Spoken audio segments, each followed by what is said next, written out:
عبداللہ بن زبیر جانتے تھے کہ حضرت عائشہ اللہ کے پیارے نبی سے بہت محبت کیا کرتی تھی، اور نبی کے انتقال کے بعد جو نبی کے رشتہ دار تھے، نبی کے چاہنے والے تھے، اماں عائشہ ان سے بھی بہت زیادہ محبت کیا کرتی تھی۔ عبداللہ بن زبیر کے دماغ میں ایک آئیڈیا آیا، انہوں نے دو صحابی کو پکڑا۔ یہ کون سے دو صحابی تھے؟ یہ اللہ کے رسول کے نانیحال کے خاندان سے ان کا تعلق تھا، یہ بنو زہرہ سے تعلق رکھتے تھے، یہ اللہ کے نبی کے نانیحال والے قبیلے سے تعلق رکھتے تھے، اور حضرت عبداللہ بن زبیر جانتے تھے کہ اماں عائشہ اپنے نبی کے نانیحال والوں سے بھی بہت زیادہ محبت کرتی ہے۔ دو لوگوں کو پکڑا، کہا کہ بھائیو دیکھو ایسا ایسا میٹر ہے میرے ساتھ، میری خالہ مجھ سے بہت ناراض ہے اور مجھے اپنی خالہ کو منانا ہے، بس آپ کو ایک کام یہ کرنا ہے، میرے ساتھ چلنا ہے، اور میں جب اپنی خالہ کو منانے لگوں تو آپ کو تھوڑا سا میرا سپورٹ کرنا۔ اب یہاں ایک مسئلہ اور سمجھ لو، جب دو لوگوں کے بیچ میں جھگڑا ہو گیا تو جھگڑے کو سلجھانے کے لیے شریعت نے بہت ابھارا ہے۔ اگر دو لوگوں کے بیچ کا جھگڑا چکانے کے لیے آپ کو جھوٹ بولنا پڑے تو جھوٹ بھی بول سکتے ہیں، حالانکہ جھوٹ بولنا بہت بڑا گناہ ہے، شریعت کی نظر میں جھوٹ بولنا بہت بڑا گناہ ہے، مگر دو لوگوں کے بیچ میں جھگڑا ہو جائے تو اللہ کے نبی کیا فرماتے ہیں؟ لَيْسَ الْكَذَّابُ الَّذِي يُصْلِحُ بَيْنَ النَّاسِ، دو لوگوں کے بیچ میں صلح کرانے والا اگر جھوٹ بھی بول دے تو کوئی حرج کی بات نہیں ہے۔ اتنا شریعت نے اس پر ابھارا ہے۔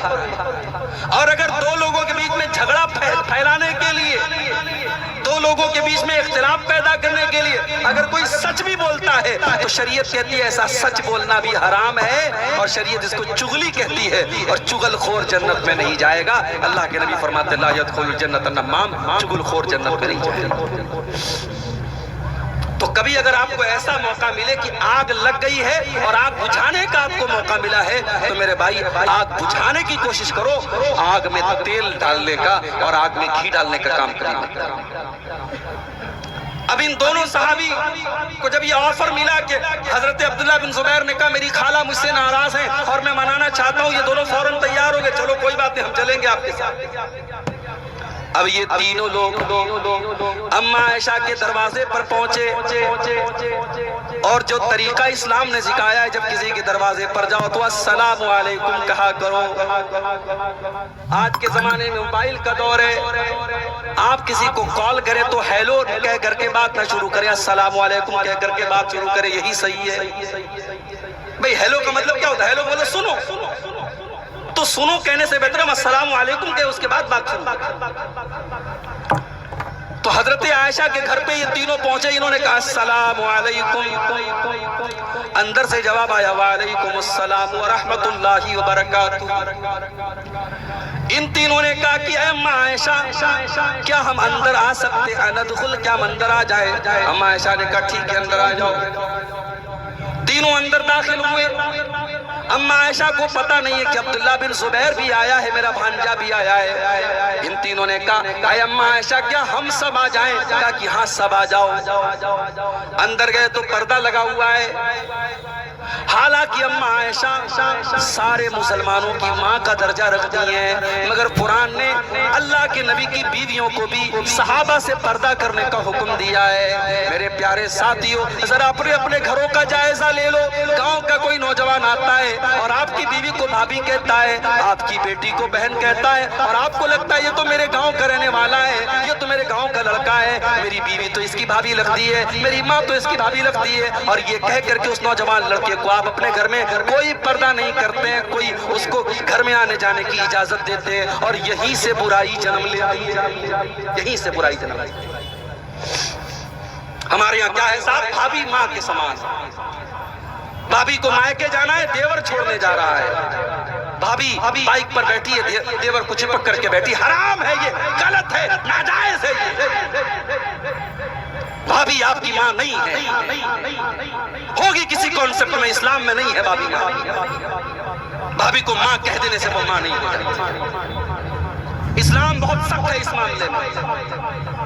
اسلام تو یہاں تک کہتا ہے اگر کسی عورت نے کسی بچے کو پالا ہے، پوسا ہے، وہ بھی اس کی ماں نہیں جب تک کہ دودھ نہیں پلاتی۔ دنیا میں ماں جو ہوتی ہے وہ یا وہ ماں ہوتی ہے جس نے جنم دیا ہے یا وہ ماں ہوتی ہے جس نے دودھ پلایا؟ آپ کے ماں کہہ دینے سے کوئی ماں تھوڑی ہو جائے گی۔ ہمارے یہاں دیور بھابھی کے بیچ میں بڑا ہنسی مذاق چلتا ہے، بھابھی کو کوئی فرق نہیں پڑتا اس کا دوپٹہ سر پہ ہے کہ نہیں ہے، سینے پر ہے کہ نہیں ہے، کیسا کپڑا پہنی ہے، دیور کے ساتھ ہنسی مذاق کر رہی ہے۔ یہیں سے برائی جنم لیتی ہے میرے۔ اپنے گھر کے باہر پردہ کرنا آسان ہے، گھر کے اندر کا پردہ بڑا مشکل ہے۔ اسلام یہ کہتا ہے دیور کے لیے بھابھی کے لیے دیور موت ہے، جیجا کے لیے سالی کے لیے جیجا موت ہے۔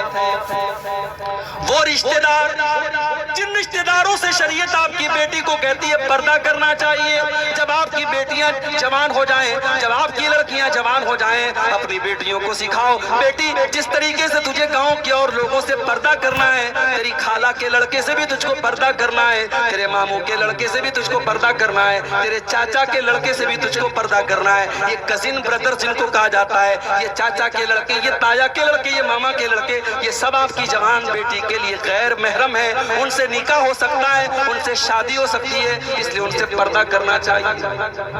اسی کٹیہار میں یا سیمانچل کے کسی جلسے میں نے تقریر کی تھی اور میں نے بول دیا اس کو کہ اسلام میں بہن صرف ایک ہوتی ہے، سگی بہن۔ بڑا بوال ہوا تھا صاحب، اس ویڈیو کو RSS والوں نے چلا دیا فیس بک کے اوپر، کہا دیکھو یہ ہے اسلام کی حقیقت۔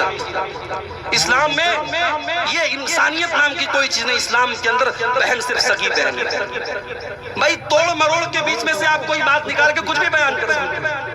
ہم نے یہ کہا تھا کہ اسلام میں سگی بہن صرف ایک بہن ہوتی ہے اور سگی بہن ہوتی ہے۔ اس کا مطلب یہ نہیں ہوتا ہے کہ اسلام جو ہے وہ انسانیت نہیں سکھاتا۔ اسلام عورت کے معاملے میں بہت سینسٹیو ہے۔ اسلام یہ کہتا ہے کہ عورت کے اوپر غلط نظر ڈالنے کے پہلے سوچ لو کہ تمہاری بہن اور بیٹی پر بھی کوئی غلط نظر ڈالے گا۔ اسلام یہ کہتا ہے جب تم یہ چاہتے ہو تمہاری بہن کو کوئی اور نہ دیکھے تو تم بھی کسی اور کی بہن کو مت دیکھو۔ فیس بک پر لوگ بہن بنا لیتے ہیں، فیس بک پر ہمارے مسلمان لڑکیاں اور لڑکے فیس بک چلاتے ہیں۔ مسلمان لڑکی فیس بک چلا رہی ہے، میسج آیا السلام علیکم بہن کیسی ہیں آپ؟ وعلیکم السلام۔ ابھی بہن بھائی سے بات شروع ہوئی، وہ آئی لو یو پر جا کے کب ختم ہوگی نہیں معلوم۔ اسی لیے میں کہتا ہوں کہ سوشل میڈیا آج بے حیائی اور زناکاری کا بہت بڑا اڈا بنتا چلا جا رہا ہے، اور میں اکثر حدیثوں میں تقریروں میں وہ حدیث بھی پیش کرتا ہوں۔ اللہ کے نبی نے فرمایا جب ایک مرد اور ایک عورت جب اکیلے میں ملتے ہیں تو تیسرا وہاں شیطان ہوتا ہے۔ اگر فیس بک پر بھی ایک لڑکا لڑکی اکیلے میں بات کر رہے ہیں، واٹس ایپ پر لڑکا لڑکی اکیلے میں بات کر رہے ہیں، تو تیسرا شیطان موجود ہے، چاہے وہ لڑکا بہت متقی اور پرہیزگار ہو، وہ لڑکی بہت بڑی عالمہ ہو، مدرسے میں پڑھنے والی نیک لڑکی ہو، تب بھی اگر ایک لڑکا اور لڑکی فیس بک پر، واٹس ایپ پر، انسٹاگرام پر، ٹیلی گرام پر، کسی بھی پلیٹ فارم پر اگر بات کر